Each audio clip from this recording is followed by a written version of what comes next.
यादव जी की love story movie से आप लोग को क्या इशू है? यादव जी को नीचे दिखाने के लिए यादव का ही नाम मिला। बड़े बड़े हिंदू धर्म के ठेकेदारों की बेटियों ने प्यार किया है। यादव जी की लव स्टोरी के बजाय भडाना की लव स्टोरी रख लो या प्रगति तिवारी की लव स्टोरी रख लो। इस मूवी में आप अंकित भड़ाना जो इसके डायरेक्टर हैं उनको क्या सजेशन देना चाहेंगे? यादव रोड पर संघर्ष करता रहा। बीजेपी की सरकार से भी कोई व्यक्ति सामने आके नहीं बोला तो पड़ा है। फ्यूचर में अगर कोई डायरेक्टर किसी कास्ट या रिलीजन पर मूवी बनाना चाहता है तो उसे आप क्या सजेशन देना चाहेंगे? तो यहाँ भेदभाव ये हो रहा है कि लोग अपने को सर्वश्रेष्ठ पेश करने के स्पर्धा में बैठे हुए हैं। सरकार आप लोग की बातें क्यों नहीं सुन रही? जो यादव कम्युनिटी है धीरे धीरे कमज़ोर तो नहीं पड़ रही अपनी बात मनवाने में? यादव को मालूम है ये देश हमारा है, किसी के बाप का नहीं है। सर, गगन यादव जी के साथ आपके रिश्ते कैसे हैं? कि मेरे लिए यादव समाज का हर व्यक्ति इम्पोर्टेंट है। सर, यादव कम्युनिटी का सबसे बड़ा नेता आप किसे मानते हैं? अगर मैं आपको 3 नाम दूं, एक अखिलेश यादव, दूसरा तेजस्वी यादव और तीसरा मोहन यादव। देखिए, यादवों का जो सबसे बड़ा नेता है जी, वो है अखिलेश यादव जी। कि तेजस्वी यादव जी हार गए? आपसे पूछ, सर, अगर मैं पूछूं अहिर रेजिमेंट के बारे में तो आपको कब तक लगता है कौन सी सरकार इसको बनाने के लिए काम करेगी? Hi guys, I am Arijit Rao, welcome to TPRS। आज के हमारे गेस्ट हैं विश्व यादव परिषद के राष्ट्रीय अध्यक्ष अवधेश यादव जी। सर, बहुत बहुत स्वागत है आपका।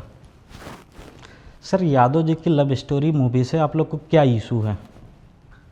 देखिए, फिल्म जो होती है जी वो समाज का एक आईना होती है। जी और जैसे बहुत पहले हमारे डायरेक्टर और प्रोड्यूसर देश के बहुत सारे ऐसे हैं जिन्होंने बढ़िया फिल्में बनाते थे और ऐसे संदेश देते थे समाज को कि समाज उसको देखता था और उसी पे चलता भी था।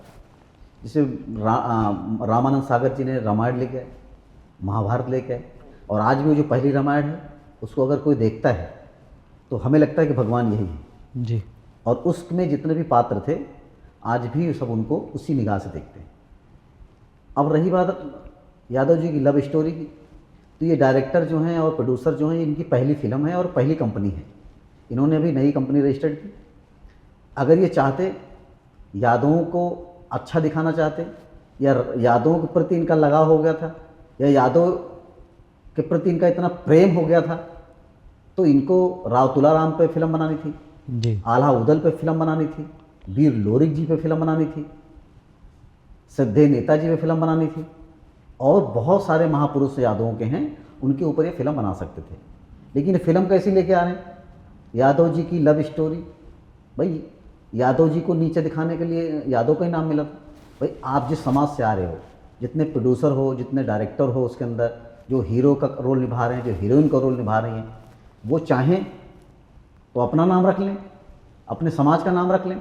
जी। पैसे कमाने के लिए आप यादव समाज का इस्तेमाल करोगे? भाई, अच्छे काम के लिए इस्तेमाल करते तो हम लोग आपका सपोर्ट करते। लेकिन लव स्टोरी लेके आ रहे हो यादव जी की। यादव जी की लव स्टोरी में यादव की बेटी दिखा रहे हो, उधर लव जिहाद दिखा रहे हो, मुस्लिम लड़के से प्यार हो गया। और आज जो हिंदुस्तान में जिन लोगों ने प्यार किया है, बड़े बड़े हिंदू धर्म के ठेकेदारों की बेटियों ने प्यार किया है। मैं आपके इस चैनल पे उनका नाम इसलिए नहीं लेना चाहता क्योंकि मैं नहीं चाहता हूँ कि किसी का नाम बदनाम हो। जी। खुद आकर के वो कैमरे में बोले कि मैंने प्यार किया तो ठीक है, उसका पर्सनल है, मामला है। लेकिन हम किसी का नाम बोले कि इनकी बेटी ने इनसे प्यार किया, वो ठीक नहीं है। लेकिन अगर यादव समाज के नाम को आप लेकर के उछालोगे तो वो गलत है और इसका हम लोग विरोध कर रहे हैं और विरोध करेंगे। सर, इस मूवी में आप अंकित भड़ाना जो इसके डायरेक्टर हैं उनको क्या सजेशन देना चाहेंगे? टाइटल हटाएं या फिर मूवी में कोई चेंजेस करें? देखिए, सबसे पहला नाम तो फ्रंट पे लिखा है यादव जी की लव स्टोरी। जी। तो पहले तो अंकित भड़ाना को चाहिए कि इसका नाम पहले चेंज कर दो। उसके बाद जो उसके अंदर सिंपल यादव का नाम रखा है लड़की का, जो प्रगति तिवारी है जो रोल कर रही है सिंपल यादव का, तो वहाँ पर उसका नाम रख दें प्रगति तिवारी। ओरिजिनल नाम रखो ना, पैसे कमा रही हो तो अगर हीरोइन बनने का शौक है तो अपना नाम ओरिजिनल रखे। हमारे अभी खेसारी लाल जी की फिल्म देखिए आप, उनका लगभग हमको तो लगता है आधी फिल्मों में तो खुद ही ओरिजिनल नाम है। जी। तो नाम ओरिजिनल रख लीजिए। किसी यादव लड़की को नाम रख करके आप क्यों बदनाम करना चाहती हैं? तो हमारी आपत्ति इतनी सी है कि यादव जी की लव स्टोरी के बजाय भडाना की लव स्टोरी रख लो, या प्रगति तिवारी की लव स्टोरी रख लो, या और कोई अगर उसको नाम समझ में आता तो वो रख ले। यादव नाम से हमको आपत्ति है, यादव के नाम से नहीं रखना है। ये हम लोग इसका विरोध कर रहे हैं। और उसके अंदर जो सिंपल यादव का नाम रखा गया है, सिंपल यादव का नाम हटाओ। जी उसके अंदर जो है आपको नाम रखना है तो आप प्रगति तिवारी रख लो और अपनी पूरी स्टोरी चलाओ। जी। आपने अभी सुप्रीम कोर्ट में एक पिटीशन भी डाली थी, तो सुप्रीम कोर्ट ने उस पर क्या बोला? देखो, माननीय सर्वोच्च न्यायालय में हम लोग गए थे जी कि यादव समाज के साथ सर्वोच्च न्यायालय न्याय करेगा। इसी कारण से हम लोग उसी बेंच पे गए थे जिस बेंच पे घूसखोर पंडित के साथ न्याय हुआ। जी कोर्ट ने घूसखोर पंडित पे स्टे लगा दिया कि नाम चेंज करो तभी आपकी फिल्म चलेगी। लेकिन हमारे लव स्टोरी, यादव जी की लव स्टोरी पर न्यायालय ने कहा कि प्यार करना गुनाह नहीं है। हम सब मानते हैं कि प्यार करना गुनाह नहीं है, जी लेकिन क्या एक समाज के नाम का इस्तेमाल करना ठीक है? इस पे हमें राहत नहीं मिली और हमें सबको उम्मीद थी कि माननीय न्यायालय जो है यादव जो नाम है वो पूरे समूह को देखेगा, पूरे समूह के दृष्टि से देखते हुए इस पे बैन लगा देगा। जी हम उसकी स्टोरी से मतलब नहीं रखते। हम यादव समाज को जो नीचा दिखाने का प्रयास किया जा रहा है अंकित भडाना की तरफ से, ई डायरेक्टरों की तरफ से, हम सब उसका विरोध कर रहे हैं। तो हमें उम्मीद थी कि न्यायालय जो है इस फिल्म पे बैन लगाएगा और इनको निर्देश देगा कि आप इसमें नाम चेंज करो। और इसी का एक उदाहरण आपको बताते हैं कि कुछ समय पहले उत्तर प्रदेश की योगी सरकार ने जी कहा था कि जातिगत रैलियों पर प्रतिबंध लगा दिया कि उत्तर प्रदेश में जातिगत रैलियां नहीं होंगी। यहाँ तक कि उन्होंने कहा गाड़ियों में आप जाति नहीं लिखोगे। तो जब इतने कदम बड़े मजबूत उठा सकते हैं आप, तो यहाँ जो फिल्म आ रही है यादव जी की, इस पर भी तो आपको जातिवाद नहीं दिखाई दे रहा है, क्योंकि यहाँ तो अपमान होना है तो होने दो। वहाँ पर जो शेर लिख के घूम रहा है कि भाई यादव रैली करेगा, यादव अपने समाज को संगठित करेगा, वहाँ इनको दर्द हुआ, इन्होंने बैन लगा दिया। लेकिन यहाँ पर जब फिल्म आ रही है, इनको तो सबसे पहले आना चाहिए। यही घूसखोर पंडित जब आई थी तो सबसे पहले उत्तर प्रदेश सरकार ने इस पर ऑब्जेक्शन लगा दिया था। फिर सर्वोच्च न्यायालय का तो फैसला बाद में आया, लेकिन पहले उत्तर प्रदेश सरकार ने कहा कि नहीं, ये तो गलत है, घूसखोर पंडित नहीं होने चाहिए। लेकिन यहाँ तो कोई बोलने के लिए तैयार नहीं। आप देखिए कि एक भी नेता या कोई बीजेपी की सरकार से भी कोई व्यक्ति सामने आकर नहीं बोला, और चाहे तो ये बोल देंगे भाई हाँ फिल्म नहीं चलेगी, नाम चेंज करो, कैरेक्टर चेंज करो। तो ये साफ दर्शाता है कि यादव समाज को नीचा दिखाने के लिए ये फिल्म लेके आए हैं। इनकी पहले से रणनीति है, इनकी साजिश है इसमें। आप कह रहे हैं कि सर बीजेपी का कोई नेता नहीं बोल रहा है, लेकिन कुछ यादव कम्युनिटी के भी लीडर हैं जो खुल के सामने उसका विरोध नहीं कर रहे हैं। आप उन्हें क्या कहना चाहेंगे? देखिए, जिसको यादव समाज की पीड़ा होगी, यादव समाज का दर्द होगा, वो अपने लाभ हानि के बारे में नहीं सोचता। उसको सीधा बोलना है कि अगर हम अभी नहीं बोलेंगे तो ये आने वाले समय में फिर कुछ न कुछ यादव को अपमानित करने के लिए लेके आएंगे। इनको सम्मान नहीं देना यादव को। अभी 120 बहादुर फिल्म आई थी, उसमें 4 से 6 महीने तक यादव रोड पर संघर्ष करता रहा। यादव ने कहा कि आप 120 वीर अहिर कर दीजिए जी, यादवों का नाम हो जाएगा। यादव आप लोग प्रोटेस्ट भी काफ़ी दिन तक किए थे। हाँ, लेकिन उसमें कहा गया कि जाति के नाम से फिल्म नहीं बन सकती। ये तो सारे सैनिक हैं और सैनिकों की कोई जाति नहीं होती है। और वहाँ पर इन्होंने यादव अहिर नाम देने से मना कर दिया। और अभी देखिए कि 6 महीने नहीं हुए कि ये यादव जी की लव स्टोरी लेके आ गए। जहाँ सम्मान देने का समय आता है जी, वहाँ पर ये आंख बंद कर लेते हैं। इनको जाति दिखाई दे, लेकिन जाति के नाम से कुछ नहीं हो सकता। जहाँ यादवों को अपमान करना होता, वहाँ पर ये यादव जी की लव स्टोरी लेके आ जाए, उनकी बहन बेटियों को लव दिखाने शुरू कर देंगे। भाई, प्यार जो है वो प्रदर्शन करने का विषय नहीं है। प्यार तो सभी करते हैं। माँ अपने बेटे से करती है, बाप अपने बच्चों से करता है। प्यार तो दिखाने वाली चीज़ नहीं है जी, कि हम निमाइश दिखाएंगे, हम प्रदर्शन करेंगे, प्यार हो रहा है। भाई, प्यार तो बहुत सारे कर रहे हैं। एक जातियाँ दूसरी जातियों से प्यार कर रही है, एक धर्म दूसरे धर्म से प्यार कर रहा है। ये विवाद नहीं है। विवाद ये है कि आप एक समूह को टारगेट कर करके आप बदनाम करने का प्रयास कर रहे हो। इसका विरोध है। यादव समाज को पूरा आप बदनाम करने का ठेका ले रखा है आपने। इसका हम सब विरोध कर रहे हैं। बाकी प्यार तो करिए, प्यार तो सदियों से चला आ रहा है। क्या सर इंडियन सिनेमा जो है जानबूझकर कास्ट और रिलीजियस सेंटिमेंट को हर्ट करता है अपने कुछ प्रॉफिट गेन के लिए?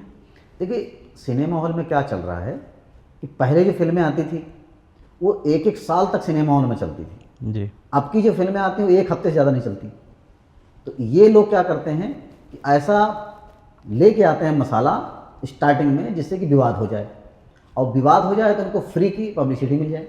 जी। तो पब्लिसिटी लेके आते हैं, पब्लिसिटी के चक्कर में ये करते हैं। लेकिन इनका पाला आपकी जो है ना, आपकी अंकित भड़ाना का अहीरों से पड़ा है। इनकी फिल्म तो चलेगी नहीं और न चलने देंगे, क्योंकि अगर आपको पब्लिसिटी करनी है तो बहुत सारे तरीके हैं। और पब्लिसिटी करनी है या तुमको लव स्टोरी दिखानी है, जिहाद दिखाना है, तो आप अपनी समाज की फिल्म बनाओ, कौन मना कर रहा है। लेकिन यादव समाज का ठेका थोड़ी ले रखा है कि तुम यादव समाज को बदनाम करने के लिए आओ। अरे इतनी तुम्हारी नीयत अच्छी थी, इतनी समझदारी थी, तो हमारे महापुरुषों फिल्म बनाते, तब तो हमें लगता है कि यादव से बहुत प्यार है। तो इनको प्यार नहीं है, इनको सिर्फ यादव समाज को बदनाम करना है और उनको नीचा दिखाना है, इस वजह से फिल्म बना रहे हैं। जो इंडियन सिनेमा है वो किसी हिडन आइडियोलॉजी को प्रमोट करता है, आपको ऐसा लगता है? देखिए, हमने पहले भी बताया कि जो सिनेमा आज है जी। इस सिनेमा पर सेंसर बोर्ड का कंट्रोल नहीं दिखाई दे रहा है। अब वो क्यों नहीं दिखाई दे रहा है, ये तो हमारे जो केंद्रीय प्रसारण मंत्री हैं वही बता सकते हैं। लेकिन मैं ये कहूँगा कि जो पहले फिल्में बनती थी वो बढ़िया बनती थी, समाज में एक संदेश जाता था। अभी जो फिल्में आ रही हैं, और अभी फिल्मों के साथ साथ देखो गाने कितने खतरनाक आ रहे हैं। ऐसे गाने आते हैं कि उन गानों को सुनने के बाद आदमी अपना जोश खो देता है। गाने ऐसे होने चाहिए, देशभक्ति होनी चाहिए, परोपकारी टाइप के गाने होने चाहिए कि किसी को सुने, दूसरे के प्रति उसकी सहानुभूति बढ़े। कोई अगर कहीं मदद मांगना चाह रहा है, मदद के लिए चाहता है, मदद चाहता है, तो वहाँ पर उस गाने के सुन करके लोगों के अंदर एक ऊर्जा पैदा हो कि हम आगे किसी की मदद करें। लेकिन अभी ऐसे ऐसे गाने हैं कि बस मारो पीटो, यही जोश में गाने बता रहे हैं, संदेश दे रहे हैं। तो हमारा जो देश है और हमारे देश की जो विचारधारा है उसको कहीं ना कहीं डाइवर्ट किया जा रहा है जी। और इस पे जो है सरकार को गंभीरता से सोचना चाहिए कि ऐसे धुआंधार मार दे काट दे ये वाले सारे जितने भी गाने चल रहे हैं इस पे बैन लगना चाहिए। और फिल्में जो आ रही हैं जो समाज को बांटने के लिए, समाज को तोड़ने के लिए, समाज को अपमानित करने के लिए आ रही हैं, इन सब पर बैन लगना चाहिए।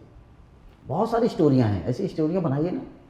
अगर आप इतिहास की बनाएंगे तो बहुत स्टोरियाँ हैं, और वर्तमान में भी अगर आपको कुछ दिखाना है तो महंगाई पे दिखाइए, फिल्म बनाइए, ऐसी शिक्षा पे फिल्म मूवीज, बनाइए।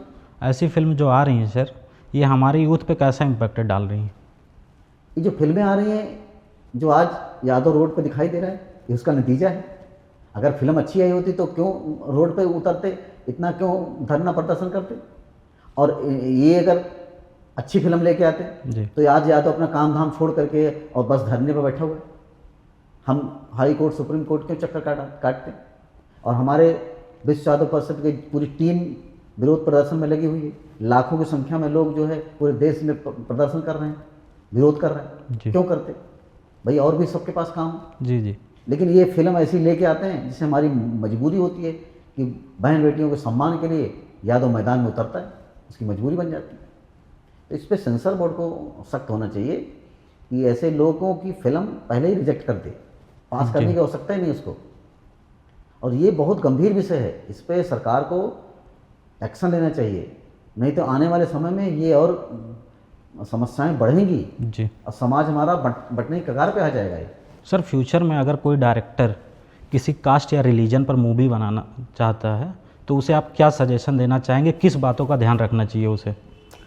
देखो, डायरेक्टर अगर प्रोड्यूसर कास्ट के ऊपर बनाना चाहता है जी। तो उसको बनाना चाहिए कि एक दलित व्यक्ति घोड़ी पे क्यों नहीं बैठ सकता। घोड़ी पे बैठ करके बारात जा रहा है तो रास्ते में रोक करके उसको उतार दिया जाता है, तुम घोड़ी पे नहीं बैठ सकते हो। इस पे बनना चाहिए कि तुम्हारे को एक साथ खाना खाने का परमिशन क्यों नहीं मिल रहा है, समानता का अधिकार अभी तक क्यों नहीं मिला है। 15 अगस्त 1947 को हमारा देश आज़ाद हुआ। जी। आज़ादी में हम लोगों ने शपथ लिया कि हम भाई भाई हैं, कोई जाति कोई धर्म से दूर हट करके हम एक दूसरे की भावनाओं की कदर करेंगे, सम्मान करेंगे। क्या हो रहा है, आज भी भेदभाव है। अपने आप को एक सर्वश्रेष्ठ बताता है, दूसरे को छोटा समझता है। जब तक आप ये जाति व्यवस्था को ख़त्म नहीं करेंगे तब तक हमारा देश मजबूत नहीं होगा। इसलिए मैं कहूँगा कि जितने डायरेक्टर प्रोड्यूसर हैं इनको सबसे ज़्यादा जाति व्यवस्था ख़त्म करने पर काम करना चाहिए, ऐसी फिल्में बनानी चाहिए। और जाति व्यवस्था, जाति से प्रॉब्लम नहीं है। देखो, जाति एक नाम है, एक समूह का नाम है जी कि इस समूह में इतने लोग हैं, इस समूह में इतने लोग हैं। लेकिन जो सारी समस्या की जड़ है वो है जाति व्यवस्था। एक को कहते हो मटके में पानी नहीं पिएगा, एक को कहते हो कुएं में पानी नहीं पिएगा, घोड़ी पर नहीं बैठ सकता है, हैं? अभी आपने देखा लखनऊ में आपके एक सरोज व्यक्ति है, काफ़ी बुजुर्ग है, बीमार था, वो मंदिर में बैठा हुआ था और बीमारी की वजह से शुगर का पेशेंट था और उसने बाथरूम कर दिया, पेशाब हो गई उसको। और वहीं उसी मंदिर में एक सामंती सोच का व्यक्ति वो आया, उसको लातों से मारा उसने और उसको बोला कि इसको मूत्र को चाटो। किस दिशा में जा रहा है हमारा समाज? ऐसे लोगों पर सख्त कार्रवाई होनी चाहिए कि मंदिर भगवान ने तो नहीं मना किया, और फिर भगवान से ज़्यादा इम्पोर्टेंट वो व्यक्ति है जी। आप उसको सरोज देख करके उसको अपमानित किया या इंसान देख करके अपमानित किया। ये भी सवाल उठता है कि भगवान जो देख रहा है वहाँ से वो यही देखना चाहता है कि हमारे बच्चे आपस में ही बटे हुए हैं, इनमें दूरियाँ इतनी बढ़ गई हैं, इनको तो उसको उठाना चाहिए, अब अपने गले लगाना चाहिए, उसको अस्पताल ले जाना चाहिए, और जो वहाँ मूत्र उसने कर भी दिया है तो उसको खुद उस व्यक्ति को अपने हाथों साफ करना चाहिए था। लेकिन ऐसा नहीं हुआ, उसने लातों घूंसे से मारा उसको और उसको वहाँ पर मूत्र चटाया। 21 सदी में हम हैं आज, ये संविधान का राज चल रहा है, ये कानून का राज है। अरे ऐसे दोषियों को तो उठाकर जेल में डालने की जमानत नहीं होनी चाहिए इनकी, जी तब सख्त संदेश जाएगा। ये इसको व्यवस्था को ख़त्म करना है। यही इटावा में एक यादव कथा कह रहा था, उसकी चोटी काट दी गई। भाई किस दिशा में जा रहे हो आप? संविधान है, सबको बराबर का अधिकार देता है। कोई भी व्यक्ति अगर उसको ज्ञान है तो कथा कह सकता है, कोई दूसरा ठेकेदारी थोड़ी लेगा कि मैं कथा कहूँगा तो मेरा ही परिवार कथा कहेगा। भाई मैं तो कहता हूँ सरोज भी कथा कह सकता है, कुशवाहा भी कह सकता है, मौर्य भी कह सकता है, पटेल भी कह सकता है, यादव भी कह सकता है, ब्राह्मण भी कहे, ठाकुर भी कहे, सब कहें। भाई आपको ज्ञान है तो कहो, अगर आपको जिसको सुनना सुने, नहीं मत सुने। ये कहोगे कि मैं कहूँगा दूसरा समाज का कह ही नहीं सकता, ये गलत बात है। भाई हमारे निगाह में यह है कि अगर हमको कथा आती है जी या हमको ज्ञान है तो हम ज्ञान का विस्तार करेंगे, जी और अगर किसी को पसंद है हमारा ज्ञान तो आएगा, नहीं पसंद तो नहीं आएगा। और अगर आपको ज़्यादा ज्ञान है तो आप अपनी दुकान खोल लो, आपके पास आएगा तो वो भी सुनेगा। जी तो यहाँ भेदभाव ये हो रहा है समाज में आज के समय में कि लोग अपने को सर्वश्रेष्ठ पेश करने के स्पर्धा में बैठे हुए हैं। ये सबसे बड़ी गलत चीज़ है।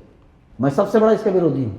अगर कोई कहता है कि मैं सर्वश्रेष्ठ हूँ तो गलत है। हमारी गंगा जी सबसे पवित्र हैं, जी और गंगा जी के अंदर एक दलित भी जाता है, स्नान करता है, मौर्य भी जाता है, कुशवाहा भी जाता है, यादव भी जाता है, ब्राह्मण भी जाता है, सभी जाति के लोग जाते हैं। वहाँ तो कोई भेदभाव नहीं।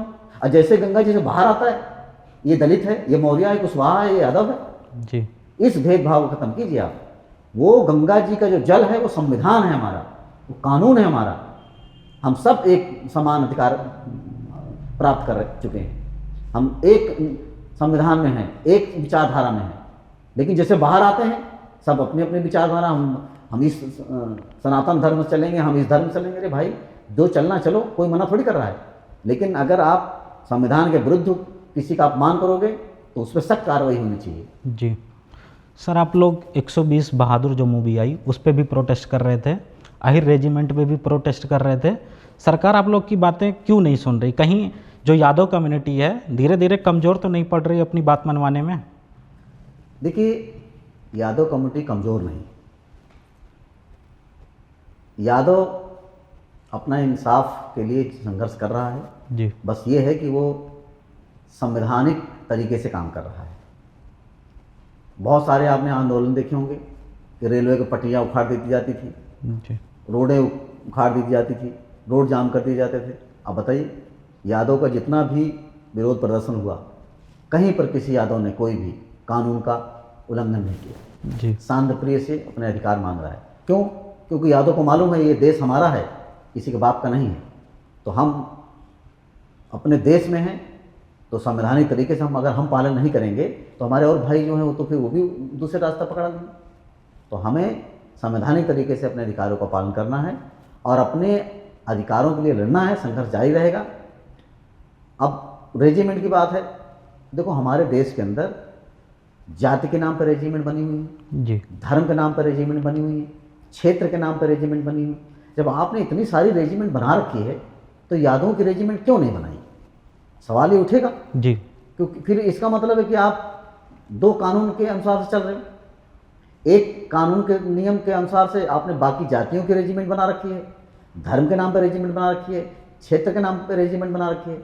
और यादव आज पूरे हिंदुस्तान में पूरी सेना के अंदर सबसे बड़ी संख्या में देश की सेवा कर रहा है, तो उसके नाम से रेजिमेंट अभी आपने क्यों नहीं बनाई? और जब बाकी जातियों को आपने सम्मान दिया हुआ है, रेजिमेंट का बिल्ला लगा है, गर्व से कहता है कि मैं इस रेजिमेंट का सैनिक हूँ, जी। तो यादवों की भी रेजिमेंट बननी चाहिए। अगर आप नहीं बना रहे इसका मतलब है कि भेदभाव कर रहे हो आप। इसके लिए हम लोग संघर्ष कर रहे हैं। सर अगर मैं पूछूं अहिर रेजिमेंट के बारे में, तो आपको कब तक लगता है कौन सी सरकार इसको बनाने के लिए काम करेगी? देखिए, अहिर रेजिमेंट कांग्रेस की सरकार थी, जी। तब से ये आंदोलन चल रहा है। लेकिन जो आंदोलन बड़ा हुआ वो बीजेपी की सरकार में हुआ। सबको लगा कि मोदी जी आए हैं, मोदी जी कानून बदलने में, नए नए काम करने में बिल्कुल सक्षम। सबको उम्मीद थी कि मोदी जी करेंगे। 5 साल निकल गया, फिर 10 साल निकल गया, अब ये 12 साल भी निकल गए, लेकिन अभी रेजिमेंट बनी नहीं है। और रेजिमेंट धरना के लिए यहीं खिड़कीदौला में 4 साल होने वाला है, सब वहाँ पर बैठे हुए हैं, जी। इसी उम्मीद से बैठे हुए हैं कि हमारी रेजिमेंट बन जाएगी। लेकिन सरकार ने अभी तक कोई पूछा तक नहीं कि क्यों बैठे हो 4 सालों से।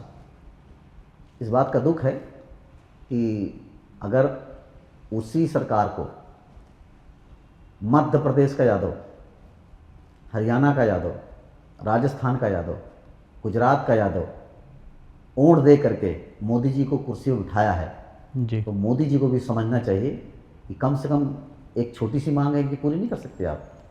भाई तीसरा कार्यकाल तो उनका चल रहा है, इसको पूरा करके चले जाएं। जी। तो कम से कम लोगों को, यादव समाज को ये लगेगा कि मोदी जी ने जाते समय हमारे लिए कुछ करके गए हैं।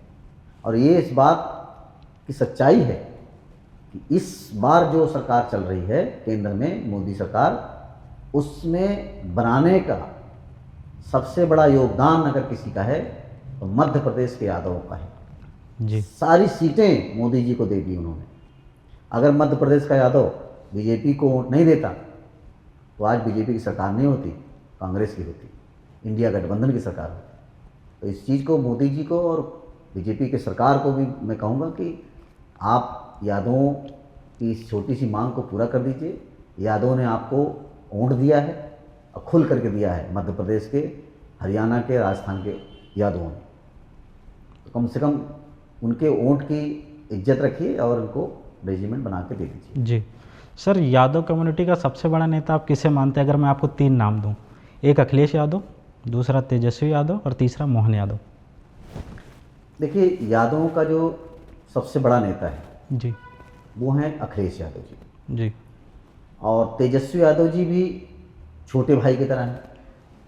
तो अगर एक राम है तो एक बलराम, लक्ष्मण है, जी। एक कृष्ण है तो एक बलराम है।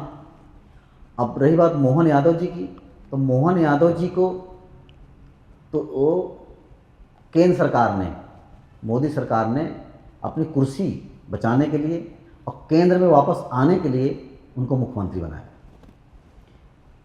बीजेपी को ये मालूम था कि अगर मैं मोहन यादव जी को मध्य प्रदेश में मुख्यमंत्री नहीं बनाऊंगा तो यादव समाज जो है वोट नहीं देगा, और उसके कारण लोकसभा की सारी सीटें बीजेपी को मिल गई और बीजेपी की केंद्र में सरकार है। तो आज जो देश का यादव समाज है उसे अखिलेश यादव जी पर ज़्यादा भरोसा है। यादव समाज को खास तौर से। उसका कारण है कि एक तो अखिलेश यादव जी की जो पार्टी है वो आज की डेट में सबसे बड़ी पार्टी है, तीसरे नंबर की पार्टी है आज। जी और यादव समाज को ये भरोसा है कि प्रधानमंत्री की कुर्सी पर अगर कोई यादव पहुंच सकता है, बैठ सकता है, तो सिर्फ अखिलेश यादव जी हैं। इससे भी यादव समाज की उम्मीद बनी हुई है। दूसरा, अखिलेश यादव जी एक पढ़े लिखे व्यक्ति हैं, बोलते जी। सही हैं और उनकी जो विचारधारा और कार्यशैली है वो लगभग सभी समाज को पसंद आती है। तो इन सब चीज़ों की वजह से यादव समाज तो उनको प्रेम करता ही है, अपना नेता मानता है, लेकिन उसके साथ साथ अदर समाज जो है, जो हमारी और 36 बिरादरी है, जी वो भी उनको चाहती है कि ऐसा सुलझा हुआ व्यक्ति, पढ़ा लिखा व्यक्ति जो अगर कुर्सी पर बैठेगा तो बढ़िया काम करेगा। और इसका उदाहरण है कि उन्होंने उत्तर प्रदेश के अंदर बिना केंद्र सरकार की मदद के अपने दम पर इतना बड़ा एक्सप्रेसवे बनाया, उन्होंने अपने दम पर मेट्रो चलाई। तो ये छोटा काम नहीं है। और ऐसा कोई स्कूल नहीं है जहाँ पर बच्चों को लैपटॉप ना मिला हो। जी तो ये जो काम उन्होंने किया है, इस काम को आज जो सरकार 10 साल होने वाला है, उसने एक काम नहीं किया। उसका आज अगर कुछ चीज़ है उसके पास है तो उसके पास से बुलडोज़र है, बस बुलडोज़र के नाम से मशहूर है और कोई विकास के नाम पर कुछ नहीं है। नहीं, 10 साल में जो 5 सालों में अखिलेश यादव जी ने काम किया, इनको उसका डबल करना चाहिए था 10 साल में। हमको तो लगता है इन्होंने आधा भी नहीं किया। तो यादव समाज को इसलिए अखिलेश यादव जी पे बहुत उम्मीदें हैं और भरोसा भी है। जी सर, विश्व यादव परिषद का फ्यूचर एम क्या है? 5 से 10 साल में विश्व यादव परिषद क्या अचीव करना चाहती है? देखो, विश्व यादव परिषद का जो टारगेट है, जी जो लक्ष्य है, वो ये है कि पूरे हिंदुस्तान के यादवों को संगठित करना जी और सच की आवाज़ बनना। अगर यादव समाज के साथ कहीं भी कोई गलत हो रहा है, उनके हक और अधिकार में कोई हस्तक्षेप कर रहा है, तो कोई भी हो, सच के सामने उसको टकराना पड़ेगा, उसको छोड़ेंगे नहीं। यादव समाज के स्वाभिमान, सम्मान और अधिकार के लिए सामने कोई भी बड़ा नेता हो या कोई भी व्यक्ति हो, उससे टकराएंगे। ये विश्व यादव परिषद का पहला लक्ष्य है। दूसरा, विश्व यादव परिषद की पूरी योजना है कि पूरे देश के यादवों को संगठित करना और हिंदुस्तान की कुर्सी पर यादव समाज के व्यक्ति को बिठाना। ये हम सबका लक्ष्य है, क्योंकि जो नेताजी नहीं कर पाए, रक्षा मंत्री तक रह गए, जी हम सबका प्रयास है कि वो प्रधानमंत्री कुर्सी पर यादव समाज का व्यक्ति बैठे। और इस पे हम पूरी रणनीति पे हम लोग काम कर रहे हैं और भगवान श्री कृष्ण की कृपा रही तो ये 2029 में हम लोग करके भी दिखाएंगे। जी सर, ये विश्व यादव परिषद बनाने का आइडिया कब आया था? वो विश्व यादव परिषद बहुत पुराना संगठन है। जी इसको रांची में भी लोग हैं वो चला रहे थे, बिहार में बहुत सारे लोग थे वो चला रहे थे। जी लेकिन जब से मुझे जिम्मेदारी मिली, तब से हम लोगों ने पूरा प्रयास किया और पूरा परिश्रम किया। जी और 18 नवंबर 2023 को मैं राष्ट्रीय अध्यक्ष बना। जी और जब मैं राष्ट्रीय अध्यक्ष बना तो सबसे पहले मैं नई दिल्ली से और 11 फरवरी को और सैफई श्रद्धेय नेताजी अहिर रेजिमेंट जागरूक साइकिल यात्रा की थी। उसके माध्यम से हमने लाखों लोगों को जोड़ा, जिसमें 85 विधानसभा सम्मिलित थी जी और 9 जिले थे और ये 9 दिन की यात्रा थी। तो उस यात्रा में हमने रेजिमेंट के बारे में और लोगों को संगठन के बारे में अवगत कराया और उनको जोड़ा अपने साथ में। वहाँ से हमें एक नई ऊर्जा और ताकत मिली। जी।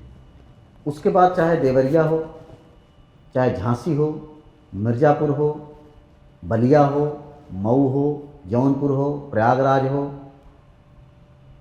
इटावा हो, फिरोजाबाद हो, शाहजहाँपुर हो, बदायूं हो, संभल हो, हरदोई हो, उत्तर प्रदेश के लगभग सभी ज़िले, जी। यहाँ तक कि मध्य प्रदेश के आधे ज़िले, जहाँ से भी हमें सूचना मिलती थी कि यहाँ शोषण हुआ है यादव समाज का, वहाँ हम लोग पूरी टीम लेकर वहाँ पहुँच जाते हैं और हम लोग पूरा प्रयास करते हैं कि उस परिवार को न्याय मिले और दोषियों को सजा मिले। जी सर, 2027 का इलेक्शन बहुत पास है, तो आप उत्तर प्रदेश में किसके साथ जा रहे हैं? देखिए, हम लोग यादव समाज का संगठन है, जी। तो स्वाभाविक है कि हमारा नेता यादव परिवार से ही होगा। जी। और उत्तर प्रदेश में हमारी पूरी टीम, पूरा विश्व यादव परिषद माननीय अखिलेश यादव जी को समर्थन करता है और हम पूरा प्रयास करेंगे, पूरी टीम हमारी प्रयास करेगी कि माननीय अखिलेश यादव जी मुख्यमंत्री बने 2027 में। जी।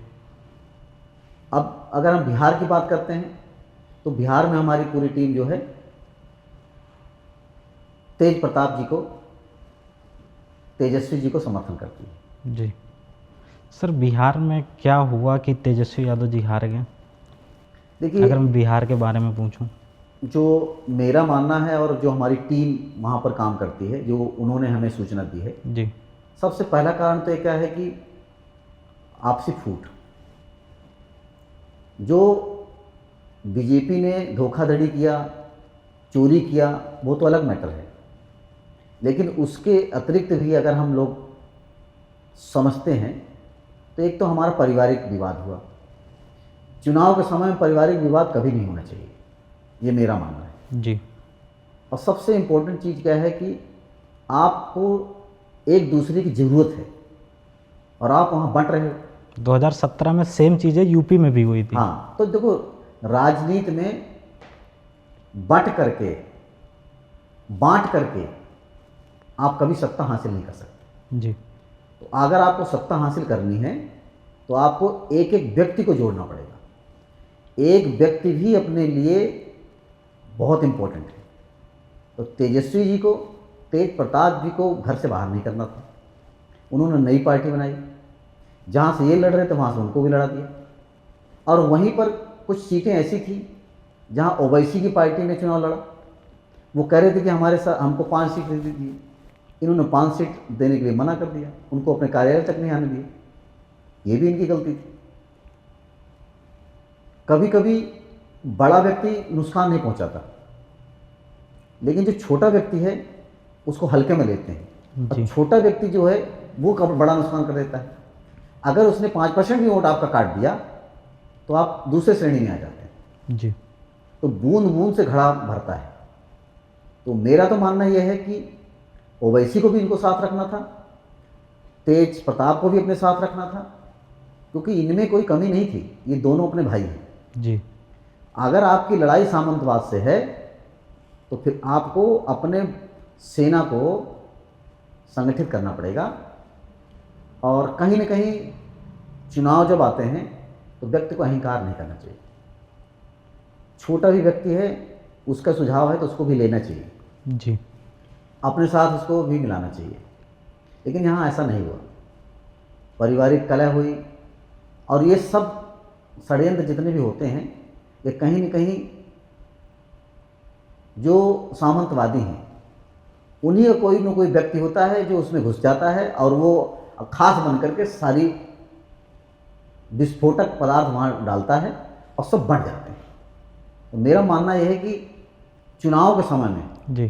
तो जोड़ना चाहिए, कभी किसी को छोड़ना नहीं चाहिए। जी। एक एक व्यक्ति बहुत इम्पोर्टेंट है अगर हमें उस मंजिल को पाना है तो। ये मेरा अपना विचार है। जी। और मैं यही कहूँगा कि 2027 में भी समाजवादी पार्टी को भी एक एक व्यक्ति को जोड़ना चाहिए, छोड़ना किसी को नहीं। जी। जो अपने साथ है, दिल से अगर अपने साथ है तो उसको अपने पास रखो। इसी में हमारी ताकत है और इसी में हम उस लड़ाई को जीत भी सकते हैं। जी सर, गगन यादव जी के साथ आपके रिश्ते कैसे हैं, पर्सनल रिश्ते कैसे हैं? देखिए, कोई भी व्यक्ति हो, मैं आपको ये कहूँगा कि मेरे लिए यादव समाज का हर व्यक्ति इम्पोर्टेंट है। मैं कोई पार्टी नहीं हूँ, विश्व यादव परिषद एक संगठन है यादवों का। जी तो यादव जो मेरे बारे में अच्छा समझता है वो भी मेरा है, और जो मेरे बारे में बुरा समझता है वो भी मेरा है। तो मेरे निगाह में कोई भी यादव बुरा नहीं। अगर मैं कहूँगा कि ये यादव अच्छा है, इसको मैं रखूँगा, इसको मैं नहीं रखूँगा, तो मैं 26 करोड़ यादवों को संगठित नहीं कर सकता। जी तो मेरा लक्ष्य है कि 26 करोड़ यादवों को इकट्ठा करना, एक साथ लेकर चलना। तो मेरे लिए 26 करोड़ इम्पोर्टेंट है। उसमें चाहे कोई भी नाम हो, वो सब मेरे भाई हैं। तो मैंने पहले भी कहा है और अभी भी यही कह रहा हूँ कि मेरे लिए सब यादव हैं। जिस व्यक्ति के आगे यादव लिखा है वो मेरे विश्व यादव परिषद का सदस्य है, मेरा भाई है, और मैं उसका शुभचिंतक हूँ। और वो मेरा भी शुभचिंतक बनेगा, आज नहीं बनेगा तो कल बनेगा। जी लेकिन मेरे मन में यही है कि मैं 26 करोड़ यादवों को इकट्ठा कैसे कर सकूं, क्योंकि जब तक हम इकट्ठा नहीं कर पाएंगे तब तक हम दिल्ली की गद्दी तक यादव समाज के व्यक्ति को प्रधानमंत्री पर नहीं पहुंचा सकते। जी इसलिए हम सबका काम है कि हम लड़ेंगे नहीं आपस में। आज कोई अगर मेरे बारे में कोई गलत बोल रहा है तो मुझे भरोसा है कि कल मेरे बारे में अच्छा बोलेगा, क्योंकि मैं अच्छा ही हूँ। मैं कभी बुरा सोचता ही नहीं। क्यों नहीं सोचूंगा? क्योंकि मुझे 26 करोड़ लोगों को इकट्ठा करना है, आज नहीं तो कल करके दिखाना है। ये मेरा लक्ष्य है। जी, thank you so much sir, अपना टाइम देने के लिए।